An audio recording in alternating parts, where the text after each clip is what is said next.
dalam menokohkan karakter tokoh. Menurut saya, tidak terlalu jauh berbeda dengan pendapat Asih. Penulis sangat tepat menokohkan karakter tokoh, baik Satpam Sigi, Polisi Jodi, Pak Karyo, dan Pak Sarno.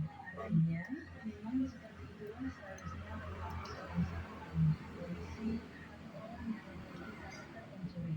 Jadi, menurut saya, penulis tepat dalam memilih karakter tokoh dan drama yang menceritakan pengalaman dari masing-masing. Lalu, bagaimana alur yang dibangun melalui adegan-adegan narasi. Nah, inilah yang menurut saya akan menjadi ganjalan dalam naskah tersebut. Dan pendapat saya mungkin agak berbeda dengan Asih. Ganjalan bagaimana? Apa menurutmu alurnya tidak tepat dan tidak bagus? Bukan begitu maksud saya. Bukannya alurnya tidak tepat atau tidak bagus. Tetapi karena narasinya terlalu singkat sehingga rangkaian ceritanya saya rasa tidak sesuatu yang fokus. Itu saja menurut saya. Apa begitu, Aseh? Menurut saya, alur cerita dalam drama tersebut jelas kok. Tidak ada masalah. Kita kan berbeda pendapat dalam menyusun karya. Lalu, alasanmu apa, Asih?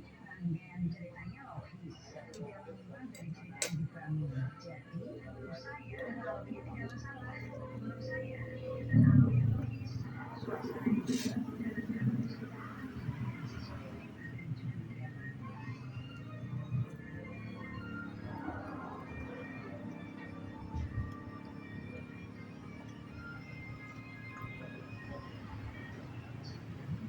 Bagaimana hasil kerja kalian dibandingkan dengan hasil diskusi?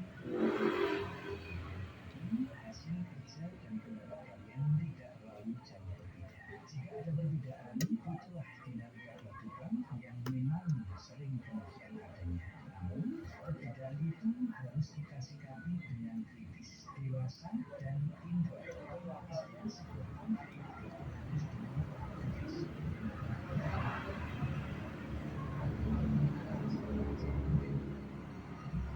Melihat alternatif sebuah perbedaan sebagaimana yang dikasihkan dalam drama dan diskusi dari berbagai